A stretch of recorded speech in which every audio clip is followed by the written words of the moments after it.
So there's a video that's from there's a videos from this guy that keep popping up that he's trying to help women to understand the mind of men from his perspective, I guess, when it comes to like dating and how to deal with certain things. And he said, like, do just like ignore men. Men love that, and like, and it's like it just starts to it's all like it's all this ego, it's all these games, and I never fully. Even when it's so funny because I forgot about that. When my mom was saying, I remember some of those things. Like, there's some truth to it, of course. Like, yeah, like there are things like you can suffocate each other, but like if you're always trying to get attention from your person, but that's there because there's a need. That's there because it's natural to want to it's natural to want to give and receive love with your person. So that's kind of where the angle I come at it, but I see it from is like, why would I want to have to like play a game to get love from someone? That seems very painful.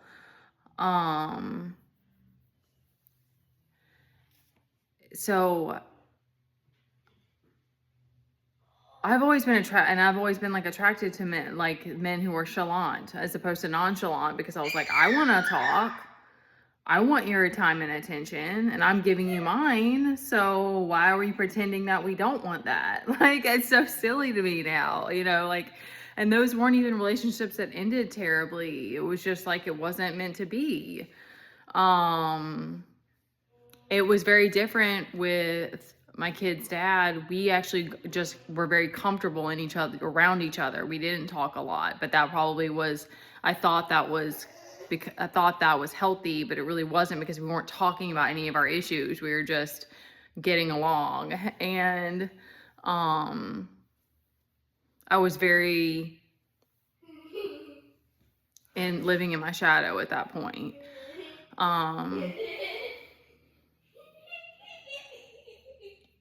I guess just very apathetic about things. I've always had some level of passion, like always. I've always been had my own drive and stuff.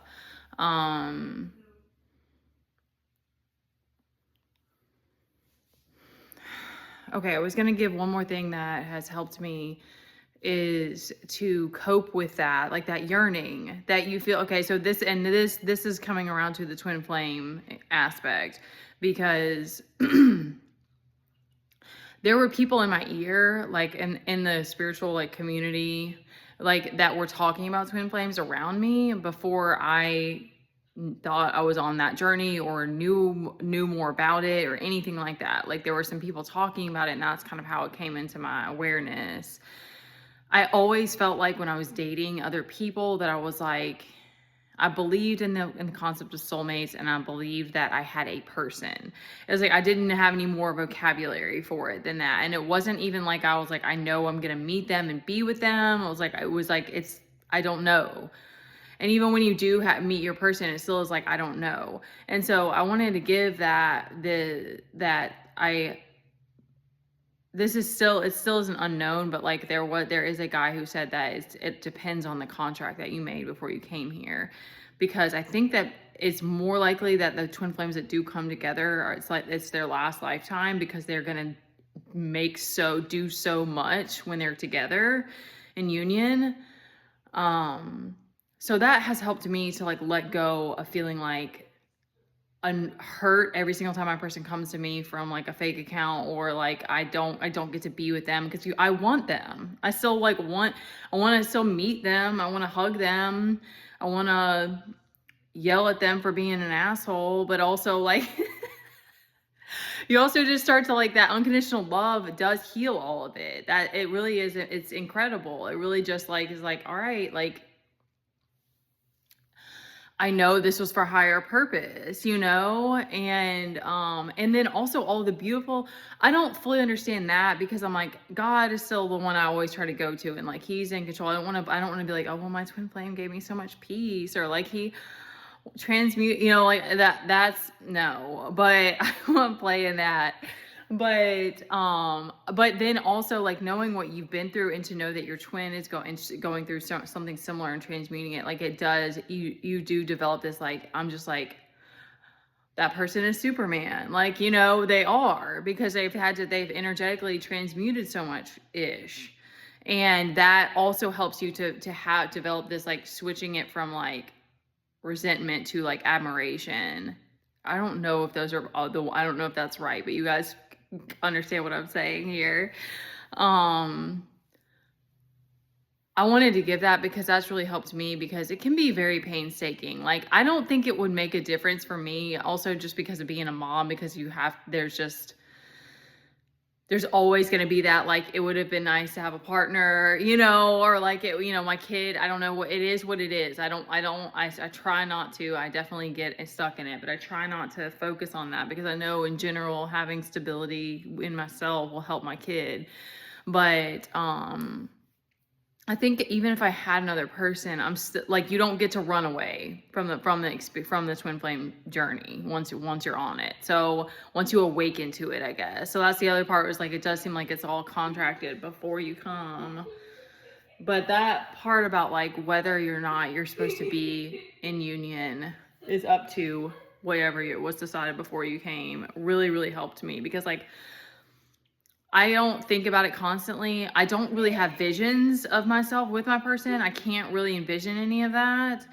But to know it doesn't always, it doesn't feel like torture necessarily, but to know that you have a person and not to be able to be with them, it's very strange. It feels like an arranged marriage that didn't happen. It's very odd. Like, I don't know how, like, it's very strange. And I want to hold love for my person, like, as much as possible, because it's so painful being in lacking forgiveness or feeling resentment or any of that. Like, it's so heavy. So I wanted to share that for twins out here who like are struggling with that, because there also is like, I was very like excited and admiring all of the people who are in union, and then I had to move through some jealousy, because I was like, okay, so what did y'all do that we didn't do? Okay, why are y'all not? Okay, y'all are gatekeeping, like, like you got. I don't know why that was funny.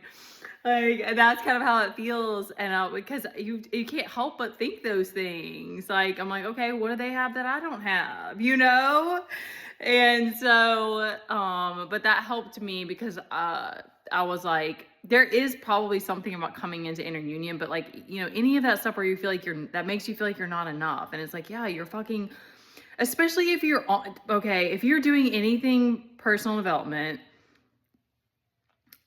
I think in general, it's coming back to just having compassion and love for all of it. Like, it's not any kind of comparison.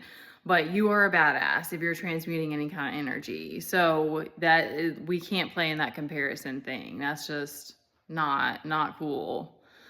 Or just, give yourself grace for it when you feel it, because I don't think we're in separation. Like, trauma caused all this. So it's like, we can't like just never feel jealousy. But okay, this got dragged out, but I wanted to share that for the other twins who struggle with that sometimes, because I've always also I've never been able to do, I did like a little like serial dating thing for a little while where I wasn't serious with any of those guys.